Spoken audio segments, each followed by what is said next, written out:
कर रही है पिंकी। ठीक है डुरेल, आएंगे आपके पास हम। फिलहाल हमारे साथ डॉक्टर अमरनाथ मिश्रा जी भी जुड़े हुए हैं, जो कि वरिष्ठ फोरेंसिक विशेषज्ञ हैं। सर, बहुत बहुत स्वागत है आपका इंडिया न्यूज़ पर। इस पूरे मामले में आपका क्या कुछ कहना है, किस तरीके से आप इस पूरे मामले को देखते हैं, क्योंकि अभी तस्वीर कुछ भी साफ नहीं हो पाई है। यहाँ पर जो घटना घटी उसके बाद कई जख्म जो हैं वो सैफ अली खान को गहरे जख्म लगे थे, वो बहुत जल्दी फिट भी हो गए, घर पर भी वापस चले गए। ऐसे में जो आरोपी है उसको लेकर जांच की जा रही है, उसमें तस्वीरें कुछ साफ नहीं हो पा रही है, काफी कुछ अभी हकीकत आनी बाकी है। कैसे देखते हैं आप इस पूरे मामले को? देखिए, इस मामले में सबसे पहले ये जो सीसीटीवी फुटेज में पिक्चर था और जो जिसको पकड़ा गया जिस आदमी को, ये था कि दोनों का चेहरा जो है मैच नहीं खा रहा है, दोनों का जो है एज मैच नहीं खा रहा है। तो एक माइनस पॉइंट यहाँ था। दूसरा जो है, अभी जिस तरह से फिंगरप्रिंट की बात कही जा रही है, तो फिंगरप्रिंट मैच नहीं कर रहा है, तो इसका मतलब ये नहीं कि वहाँ जो फिंगरप्रिंट मिला और जिससे उसकी जांच की जा रही है, हो सकता है वो प्रॉपर फिंगरप्रिंट वहाँ से लिफ्ट ना हुआ हो और बहुत लोग उस पर हाथ अपने रख दिए हो, तो चांस जो फिंगरप्रिंट लेटेंट फिंगरप्रिंट है वो डिस्टर्ब हुआ हो। तो यदि वो मैच नहीं कर रहा है तो हम दूसरे एविडेंस पे जाएंगे और उसके आधार पर हम फर्दर जो है इन्वेस्टिगेशन करेंगे। तो बहुत से सबूत होते हैं, यदि एक एविडेंस हमारा नहीं हमारे हिसाब से जवाब देता है, नहीं निष्कर्ष निकलता है, तो हम दूसरे एविडेंस पे जाते हैं।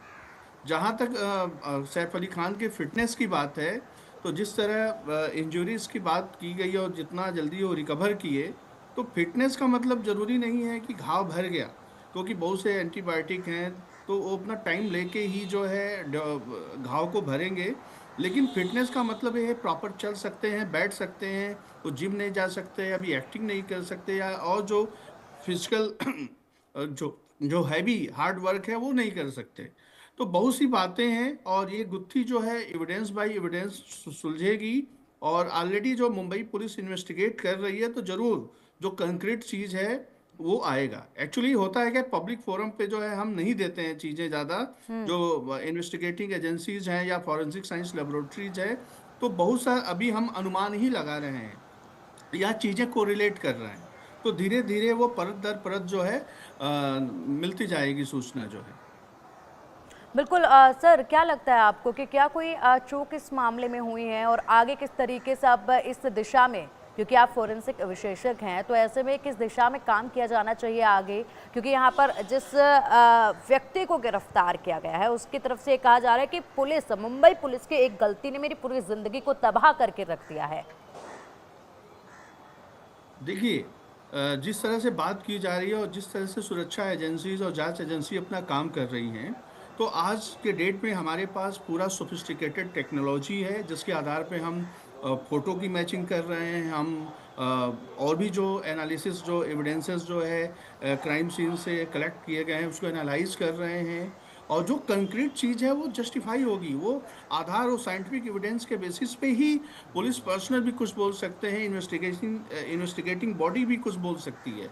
तो धीरे धीरे ही हम पता कर पाएंगे। और आरोप प्रत्यारोप ये चीज़ें इन्वेस्टिगेशंस में होता रहता है। जो बेस्ट कॉप्स हैं वो अपने काम कर रहे हैं और जो नतीजा होगा वो निकलेगा।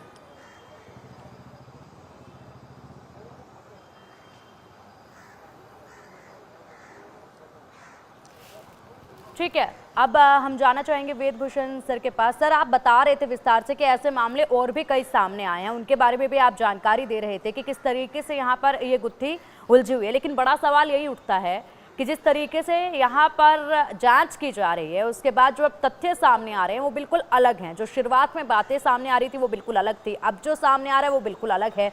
ऐसे में एक व्यक्ति की आइडेंटिटी को इस प्रकार पूरी दुनिया के सामने लाना कि वही मुख्य संदिग्ध है, वही मुख्य संदिग्ध है, ऐसे में उस आइडेंटिटी को लेकर आना सामने और उसके बाद उस पर सवाल खड़े करना। वो व्यक्ति तो बोल रहा है, सीधे तौर पर कह रहा है कि यहाँ पे बहुत बड़ी गलती हुई है, मैं तो हूं ही नहीं वो व्यक्ति।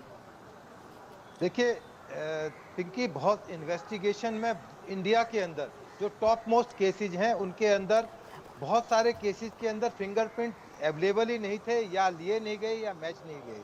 अभी आरजे कार के अंदर आजीवन कारावास हो गया अक्यूज को, जिसने रेप का मर्डर किया था, उसमें कोई फिंगरप्रिंट का एंगल नहीं था उसको कन्विक्ट करने के लिए। कसाब मुंबई के अंदर हुआ, कसाब को फांसी की सजा हो गई। गुलशन कुमार केस हुआ, तो बहुत सारे सैकड़ों हजार प्रोमिनेंट केसेज हैं जो इंडिया के लेवल पर है, भारत के लेवल पर हैं। उनमें जरूरी नहीं कि फिंगरप्रिंट मिल जाए। अब निर्भया केस के अंदर तो कोई उसका फेस भी नहीं था, फेस रिकॉग्निशन का सिस्टम नहीं था, उसको फांसी हो गया एक्यूज को। तो इसलिए ये जल्दबाजी में जो क्यास और अंदाज लगाए जा रहे हैं। और जहां तक वो जिस लड़के को शुरू में पकड़ा गया था, जिसका कहना है कि मैं बेकसूर था, तो इसलिए तो उसको छोड़ दिया। शक के बिना पर बहुत सारे लोगों को पुलिस रिजेम्बलेंस से डिटेन करती है, उससे पूछताछ ठीक है, करती है। जब लगता है कि ठीक है, वो नहीं है, एग्जैक्टली नहीं है, तो उसको छोड़ दिया जाता है। इसमें ठीक है वेद सर, प्रोसीजर ठीक है इन्वेस्टिगेशन का एक सर, तरीका है, तो मुंबई पुलिस पर ट्रस्ट करना चाहिए हमें। ठीक है, ठीक है वेद सर, आएंगे आपके पास। फिलहाल इस सवाल ये जो उठ रहे हैं अब फिलहाल इस मामले में, ये सिर्फ आम जनता या फिर पत्रकार ही नहीं उठा रहे हैं, बल्कि सियासी दल भी यहाँ पर सवाल उठा रहे हैं। क्या कुछ कहना है उनका भी एक बार सुन लेते हैं। बांद्रा पुलिस स्टेशन की हद्दी में अभिनेता श्री सैफ अली खान इनके घर पर जबरी चोरी के उद्देश्य से उन पर हमला हुआ था। बांद्रा पुलिस स्टेशन में गुना दाखिल किया गया है। आरोपी का नाम मोहम्मद शरीफुल इस्लाम शहजाद है, एज 30 इयर्स।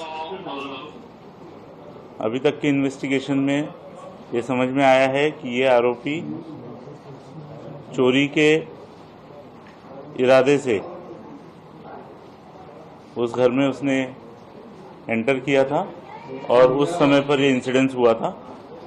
इस एक्यूज को कोर्ट में पेश किया जाएगा और पुलिस कस्टडी की रिक्वेस्ट की जाएगी और उसके बाद आगे का इन्वेस्टिगेशन किया जाएगा। बघा त्या बांगलादेश पहिले काय करतात त्या मुंबईमध्ये त्या सैफ अली खानच्या घरात घुसले। म्हणजे नालायक बघा किती आहेत। पहिलं फक्त नाक्यावर उभं राहायचे, आता घरात घुसायला लागलेले आहे। कदाचित त्याला घेऊन जायला आले असतील, हे गाडी लेकी जाऊ जायला तो एवढा तू असा बाहेरून चालत होता, मलाच संशय राहिला का घरात चाकू मारला की ह्यांनी कुठेतरी असंच ऍक्टिंग करून बाहेर निघाला, असं टून टून टून करून असतंय ते। मेरे मन में और मेरी तरह मुंबई के तमाम नागरिकों के मन में कुछ निर्दोष प्रश्न हैं। उन प्रश्नों को मैंने उपस्थित किया है। जब उन पर हमला हुआ तभी बताया गया था डॉक्टरों की तरफ से कि उनके पीठ में 2.5 इंच का चाकू घुस गया था। डॉक्टरों ने यह भी बताया कि 6 घंटे तक ऑपरेशन चला और उसके बाद ऑटो वाले ने बताया कि लहूलुहान अवस्था में ये स्ट्रेचर पर टांग करके पहुंचाए गए थे हॉस्पिटल में। उसके बाद वो इलाज इतना बढ़िया था, या मैं कह सकता हूं कि मेडिकल सेक्टर इतना तरक्की कर गया है कि 4 दिन बाद मैं देखता हूं कि सैफ अली खान साहब एकदम उछलते कूदते अपने घर लौट आते हैं। तो मेरे मन में कुछ सवाल उठा कि क्या सैफ फिजिकली इतने फिट है, उसकी वजह से रिकवर किए इतना फास्ट? वो जिम जाते हैं, इसकी वजह से रिकवर किए फास्ट, या कोई और कारण है? अब बताया जाना चाहिए कि जो हमला था वो कितना घातक था। सचमुच जो हमलावर था, वो जो भी था, उसने आखिर इनके ऊपर किस प्रकार का हमला किया, कितना हमला किया, वो कितनी बुरी तरह से घायल थे या जख्मी थे, इस बात का खुलासा होना चाहिए। सैफ अली खान के मामले में एक बात इसमें स्पष्ट है कि उनके ऊपर 6 वार किए गए थे, जो आपके मीडिया के माध्यम से हमने सबने देखा। डॉक्टर ने भी उसी तरह के बयान भी डॉक्टर के आए, उनके ऊपर जानलेवा हमला हुआ है। आखिरी ये बांग्लादेशियों ने उनके ऊपर क्यों हमला किया था, ये सब बातें अभी तक वो सामने नहीं आई। हम चाहते कि सरकार ने इस बात को तुरंत स्पष्ट करना चाहिए। और एक बात तो क्लियर है, मैं पुलिस को भी बड़ा धन्यवाद दूंगा कि जल्दी आरोपी को लोगों ने पकड़ा। तो देखिए यहाँ पर लगातार अब इस मामले में गंभीर सवाल उठ रहे हैं, कार्रवाई पर सवाल उठ रहे हैं। वेद सर, सवाल अब चारों तरफ से उठने लगे हैं इसमें, किस दिशा में अब आगे कार्रवाई होगी, किस तरीके से कार्रवाई जो है इसमें की जानी चाहिए ताकि यहाँ पर सही जानकारी जो है वो सामने आ जाए, या फिर आपको भी कहीं लगता है कि कहीं तो चूक हुई है या फिर किसी तथ्य को जरूर दबाने की कोशिश किसी तरफ से की जा रही है? देखिए पिंकी, कोई रीजन नहीं है, किसी तथ्य को नहीं छिपाया जा रहा है। राजनीतिक लोग, उनकी अपनी इच्छाएं हो सकती हैं, अपनी महत्वाकांक्षाएं हो सकती हैं ना, वो इस फील्ड के एक्सपर्ट हैं। ये जितने आप नेता दिखा रहे थे, यदि उनसे पूछ लिया जाए कि भारतीय न्याय संहिता की कौन सी धारा में मुकदमा दर्ज है, तो शायद वो ब्लैंक रह जाएंगे। मैं और मिश्रा जी अपने फील्ड के एक्सपर्ट हैं। इन नेताओं ने एक भी इन्वेस्टिगेशन जीवन में नहीं करी होगी, इवन फाइल खोल करके पुलिस की नहीं देखी होगी। तो जो उनकी जानकारी है, अपने हिसाब से वो तमाम इन्वेस्टिगेशन की व्याख्या कर रहे हैं और अंदाज और क्यास से लगाए जा रहे हैं, जबकि इन्वेस्टिगेशन सबूत के आधार पर, एविडेंस के आधार पर, फॉरेंसिक रिपोर्ट्स पर, टीआईपीस पर, सीसीटीवी कैमरेज की रिपोर्ट पर और तमाम इन्वेस्टिगेशन जो लोगों से पूछताछ होगी उसके ऊपर इन्वेस्टिगेशन की जाती है। इससे तुक्के से, अंदाज से इन्वेस्टिगेशन आगे प्रोग्रेस नहीं करती, क्योंकि कोर्ट के अंदर बियॉन्ड डाउट प्रूव करना पड़ता है। और आप देखना इस केस को, इतने अच्छे अकाट्य सबूत, इनकॉरिजेबल एविडेंस मुंबई पुलिस ने इकट्ठे किए हैं कि ये केस कन्विक्ट हो जाएगा। तो ये जो जितनी राजनीतिक भाषाएं हैं, इनके अपने अपने एम है, राजनीतिक गोल है, उसको सेट करने के लिए इस तरह की बातें हैं, परंतु कहीं मुंबई पुलिस की तरफ से इस तरह का कोई बयान नहीं आया कि ये केस कमजोर है या पब्लिक डोमेन के अंदर अब इन्होंने कोई भी ऐसी बात अभी नहीं रखी है। जब चार्जशीट आएगी, तमाम चीजों का खुलासा उस चार्जशीट के द्वारा